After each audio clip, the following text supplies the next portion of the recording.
Hello and welcome to Gritty Reboot, the show where we make fun of TV's dark side. I'm Hunter Markham, and with me is my co-host and good friend, Kevin James. How are you doing, Kevin? Well, I was doing good, but then I saw that I was scripted to be called a dear friend, and you changed it to good friend. I am hurt. You know, I thought it over, and I was like, is he really a dear friend? Ooh.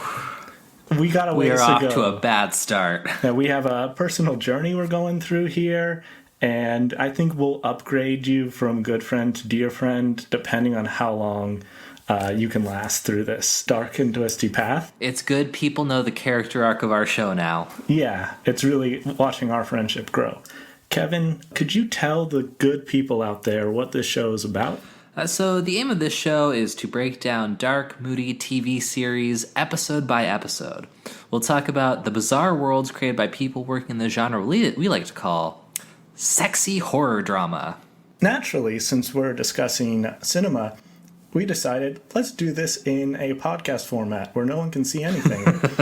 That makes the most sense. So, Kevin, I'd like to first ask you, what's your favorite TV series and why? You know, my favorite tends to change a lot, every few years or so. There's just so much good stuff out there. But the TV show I feel like I come back to the most often is Buffy the Vampire Slayer. It's a pretty thematically rich show, but it's also just a fun and down-to-earth show with a ton of genre blending. So you can take it either as seriously or as lightly as you want, and it's always a good time. Perfect for all viewing moods. I rewatch it pretty much every other year. I have pretty limited experience with Buffy. I was watching it with someone who would get extremely angry anytime anyone spoke during a TV show or movie. And I think that might have robbed some of the enjoyment from me. Oh, that's a shame, because I think Buffy is very good for riffing. They essentially riff on themselves, too. I think they would be happy to be riffed on. As for me, it's really hard to choose a favorite television show, but I'd have to say that my favorite show of all time is Scrubs, which is categorically the best show that's ever been created. Classic show there. A lot of classic Dr. Cox rants. Some really fun visual gags. It's a big change from what we're going to be jumping into. Oh, yes, because this is sexy horror drama. And so, Hunter, I think it's only appropriate that I ask you a series of questions to properly gauge your appreciation of sexy horror. Okay, I'm not at all ready for this. All right, so don't check your phone, but right now I'm texting you an image of the questions that I will be asking so that you can verify I am not cheating with this when I ask you all the weird questions in a row and you accuse me of making it up as I go along. I'm still going to accuse you of time traveling and also making it up as you go along. Damn it, he's on to me. So anyway, the game I've come up with is, would you have sex with that? Okay. So I have here... Yes. Perfect. No need to go into the... No. So I have a list of pretty classic monsters, and I'm just going to ask you one by one whether or not you would have sex with them. Are you ready? I am as ready as can be. All right, so we're starting off pretty classic territory, vampires. Are we talking like an Edward Cullen vampire or a Dracula vampire or like a Leslie Nielsen Dracula Dead and Loving It vampire? Well, my impulse is always to say Leslie Nielsen's Dead and Loving It vampire, but really it's up to you which one you find most fuckable. I'm gonna go with the Bram Stoker Dracula with Keanu Reeves, where there was like 3 different vampire chicks that were fused into one body, and that would be a hard 100% yes. Now that's a sexy horror drama. Monster 2, classic pairing after vampires, werewolves. Absolutely not. No, really? Okay. I feel like if I was dating a werewolf, there's just a lot of mess to clean up. How often do you have to take them out on walks? What if they transform in the middle of us doing an act? We start out, they're human.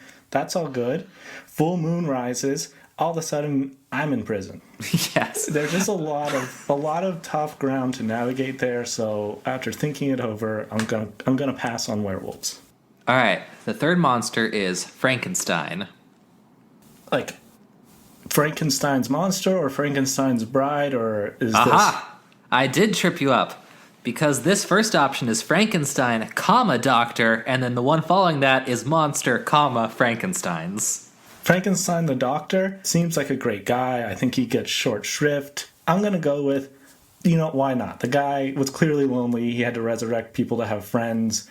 it seems like he needs someone there in an emotional sense. All right, and for Frankenstein's monster. I've been electrocuted a couple times, so I'm going to go with that's a little too risky for me, and I will pass on Frankenstein's monster for now, but I'm going to take some time to contemplate that, vision board it, put it in my dream journal, and see if I come back with an updated answer. Okay, we're halfway done. How are you feeling? You need a break? You need some water? You need to get rehydrated and re-energized?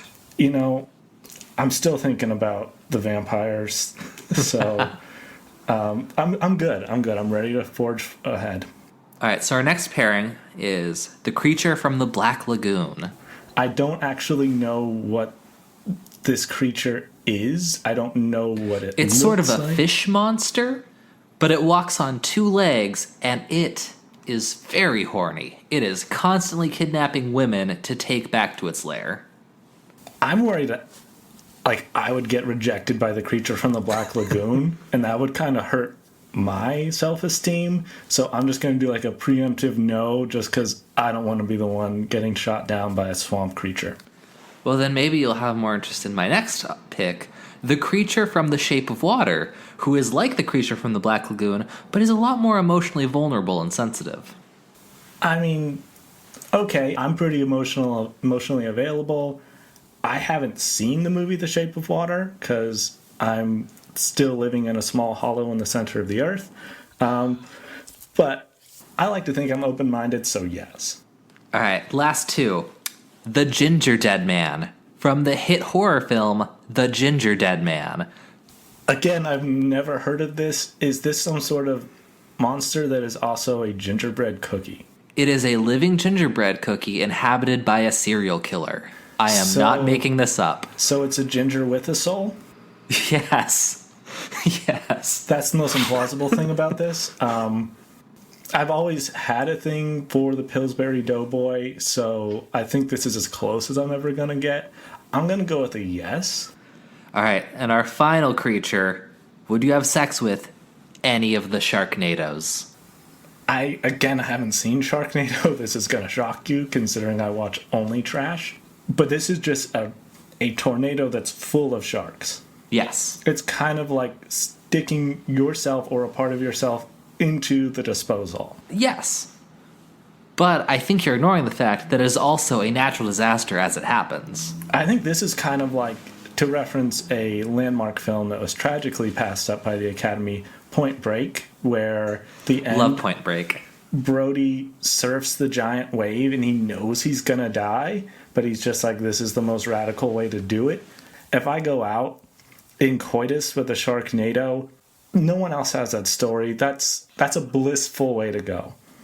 All right, and that is our list. So now I think our listeners can properly appreciate your understanding of sexy horror drama. I really got blindsided by some of those there. There's a lot of things I apparently haven't seen, a lot of things I haven't contemplated having sex with. So that says a lot about me.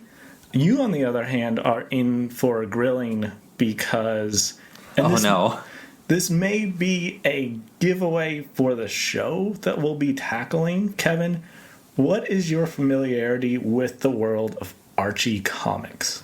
Ooh, so I have a very weird level of hyper-specific knowledge that I'm not sure anyone else can claim, in that I know enough that I can tell you who all of the main characters are, Archie, Jughead, and Archie's love interests, Betty and Veronica, but I could not tell you who is who. I know one is blonde and one is brunette, and that is the extent of my knowledge. The amount of Archie comics I've read could fit on a Bazooka Joe wrapper.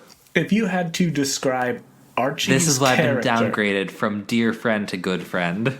This is exactly why. You've got a long way to go. If you could describe Archie's character or his persona, if you were put to the test, what would you say Archie is as a young man?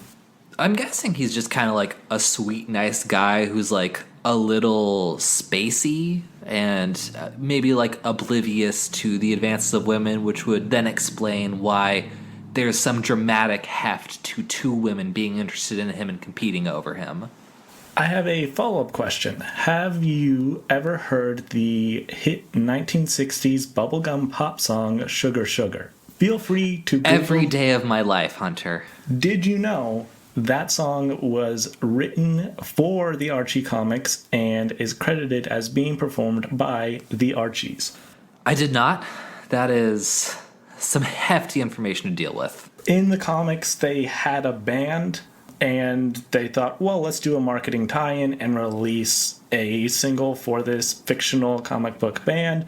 Hired some studio musicians and songwriters. I'm very, very disappointed that the Chipmunks were not available for this recording. Yeah, I mean, they tried to get them, but a couple of the guys were still in rehab and had been pulling through some tough times, so they had to just go with Archie and the gang. I have a bit more familiarity with Archie comics. I'm familiar with the characters, the world. I know Archie, Jughead, Betty and Veronica, Moose, and Reggie. I don't even know that these are characters anymore. I don't know how much they've survived to the current day, but a typical Archie comic plotline, it's very G-rated. The Betty-Veronica-Archie relationship is what I would describe as just north of platonic most of the time. So what you're saying is this is a perfect candidate for a sexy horror reboot. Exactly. The most important question I can ask you, one that I ask friends, family, co-workers, my priest, who would you choose as a romantic partner, Betty or Veronica? Well, knowing absolutely nothing between either of them, I think I have to go Jughead. That's a bold choice. Well, I know he has a hat, and I don't know that I'm going to do better than someone who has a hat. True. I mean, Archie wears sweater vests sometimes, so I think you've made the right call there. Yes, that is a serious downgrade from having a hat. And as we know, having a hat is a personality. Or at least a stand-in for one.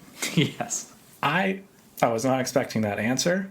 Having read only the comics, am a Veronica type of guy. Is she the blonde or is Betty the blonde? Because I was sitting here thinking, like, I bet Betty's the blonde because that alliterates. And then I realized, damn it, Burnett alliterates too. Who's who?